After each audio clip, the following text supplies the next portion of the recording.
Okay, let's recap what we did on that last question, just because it's going to come in handy for us. So it said they wanted an equation of a line that contains this point and is parallel to this line. So I took that old line that they gave us and I solved it for y. I got y equals mx plus b. See it right there?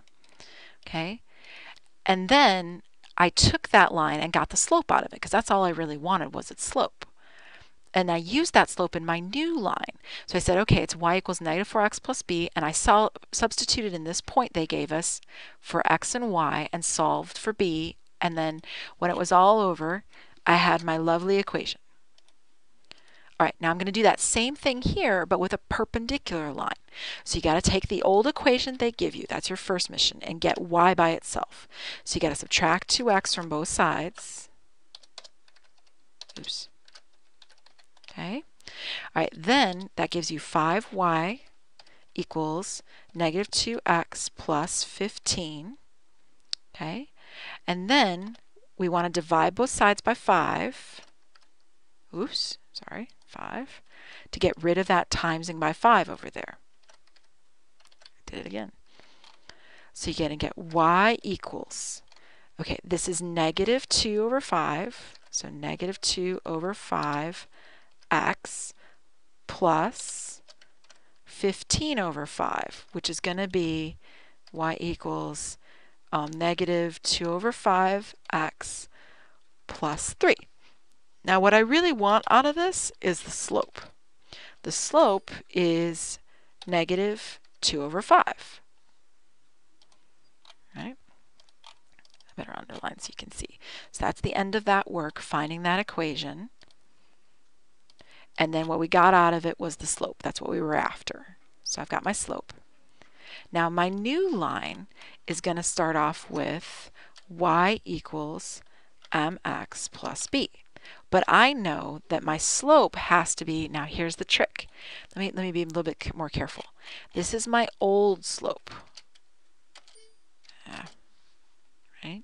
For the old line. Now in the other problem, it didn't matter. Old slope and new slope, they're the same. Hold on. Old slope equals new slope. Because they're parallel, it's all good, right? Parallel lines, they're the same. Perpendicular lines, though, is going to be a little tricky. So you got your old slope, which is negative 2/5, but that means your new slope is equal to the opposite reciprocal. So instead of negative 2/5 like we have, hold on, I don't like the fact that this is underlined. I'm trying to get rid of it. There we go. There we go. So instead of negative 2/5, we need positive 5 over 2. One's negative, one's positive. 2 on the top, then 2 is on the bottom, and so on. So that's our new slope, and we're going to use that over in this other equation. So it's y equals 5/2 x plus b. All right, now y and x, I was given values negative 1, positive 1, negative 3. So put negative 3 in for y equals 5/2 times 1 plus b. Okay, 5/2 times 1 is super easy. That's 5/2, right? Anything times 1 is itself. Plus b. Okay, then I want to subtract 5/2 from both sides. And if you want, you could do this in a decimal. 5/2 is like 2.5, I think. So you could subtract 5/2. Oops, I did that wrong again.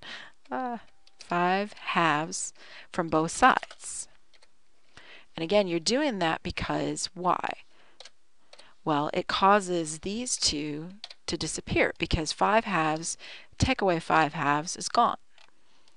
So you're left with negative 3 minus 5/2, or negative 3 minus 2.5, which if you use your calculator, let me pull that up, negative 3 take away 5 over 2, 5/2.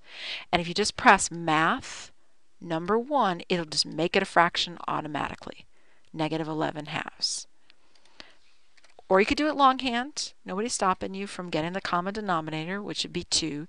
So you'd multiply this one by 2 over 2, and that makes 6, and 6 and 5 make 11. Right? All right, so now that you know b is negative 11 halves, that means the equation is y equals negative, or excuse me, 5 halves x minus 11 halves. There it is. Now, if you want to do this in a decimal, if you got tired of the fractions, and it wasn't my math lab, so it didn't care, it'd be y equals, I believe that's 2.5x minus 5.5? Yep, 5.5. So if decimals are okay, then you can convert everything to decimals. The problem with decimals is it only really works nicely if the decimals don't repeat. If you get things like 0.33333 in there, it can be kind of a pain. So don't be afraid to use the bars over the heads, right? So 0.3 repeating, put a bar over it. But the simpler way is just to use the fraction button. I mean, you've got it. It's pretty simple. So negative 3 minus 5 over 2, enter, math, number 1, turns it into a fraction. So you can see the decimal form and the fraction form. Okay, done with that. Now what's next? Oops, blank page. All right, so find an example of the equation of a line, find an equation of the line that contains the point negative 5, 4 and is perpendicular and parallel to the line x equals 2. I'm going to draw a picture of this. Hold on one second. Okay, here we are. So I've got this graph right here, and here's x equals 2 right here, and here's the point negative 5, 4. And what I want is a line that is parallel to that red line. So it's got to go through this black dot, it's got to be parallel to that red line. Can you see it yet? What kind of line would be parallel to a vertical line? Wouldn't it be another vertical line, right? So that's the one that's parallel, the green one. And then what about perpendicular? Well, that would be like this one, except it's got to go through that point. So it's got to be up there. So that's the perpendicular, the perpendicular line is the blue one. The parallel one's the green one. You know what? I'm going to change this to black so it makes it a little more obvious. All right, so there was my original line, that black line. And then I've got the parallel line, which is that green one, and the perpendicular line is that blue one. And I'm going to copy and paste this right into our lovely thing so we can see it. All right, so hold on one second. All right, parallel would be another vertical line, right? Now the vertical line I have in mind here would be x equals, because vertical lines are always x equals, and then the question is x equals what? Well, look at that green line. That's vertical, right? And what's it going through? Negative 5, 4, right? So the x value is the same as the x value for the point, which would be negative 5. It's got to be, right? Because that's the x value in that coordinate, and it's got to go through that line, or excuse me, through that point. Then what about perpendicular? Perpendicular would be a horizontal line. The blue one, if you will. So I can even label these. I don't know if you did color, but you could always like highlight or something. So this is the green one on our graph, and then this is the blue one. Hopefully you can tell the difference. All right, so then that one would be horizontal. Horizontals are always y equals. So it's got to be y equals 4 because it's got to go through that point. The y coordinate of that point was 4, so it's got to be y equals 4. The x coordinate of that point was negative 5. That's why it's got to be x equals negative 5. So it's sort of a trick question, but again, that author loves the horizontal vertical thing. So don't be afraid to kind of look those up on a regular basis. All right, now last but not least, we need to look at this equation right here. And I need some dots. So I'm going to insert a little shape here. So there's a dot right here that's on the graph, right there.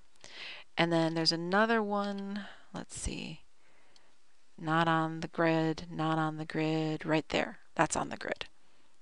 Okay? So we're supposed to find the equation of this line.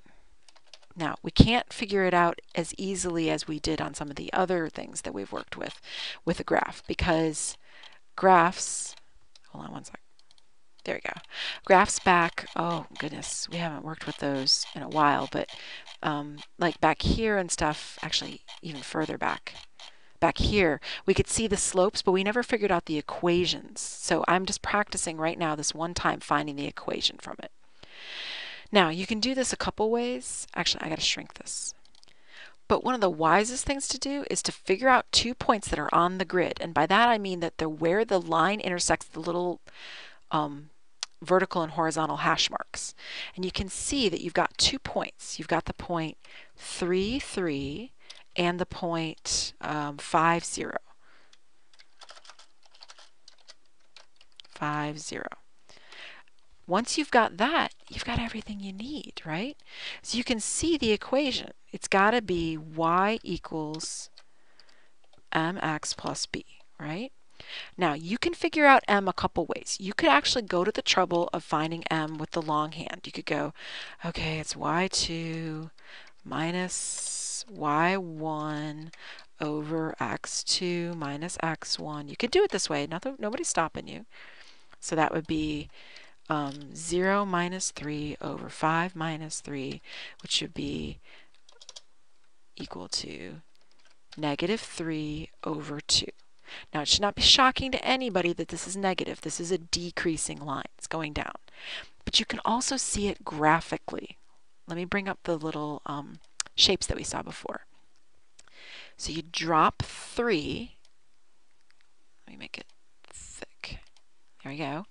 And then run 2, right? So you can see it graphically that your slope has got to be negative 3 over 2 because you're drop 3, you go to the right 2. So you can see it either from the graph or you can see it from the lovely equation. Either way is totally fine, but find it. You need to find your slope. All right, then what? Well, then you use the fact that you know that the slope is that. So you go y equals negative 3/2 x plus b, and you substitute in one of the points you know. Either one will do. How about 0 equals, negative 3/2, oh, I did that wrong, 3/2 times 5 plus b. Well, remember, 5 is really 5 over 1. So this is 0 equals negative 15 over 2 plus b. So to find b, all you do is add 15 over 2 to both sides. Right? Those will disappear because, when you add a negative of something, right, negative 15 plus 15, it all goes away. So you're left with b is equal to 15 over 2, which means that your equation, when it's all over, is y equals negative 3/2 x plus 15 over 2. Now that's what it is with all the fractions in there. Now again, if it didn't mind if you turned it to decimals, like my math hub sometimes wants the fraction, so you got to give it to them. But if they don't care, then you could say, oh, that's negative 1.5x plus, that's all math, negative 1.5x plus, I think that's 7.5. Double check me on that. But there you go. Done. Oops, there's the work. All right, there we go.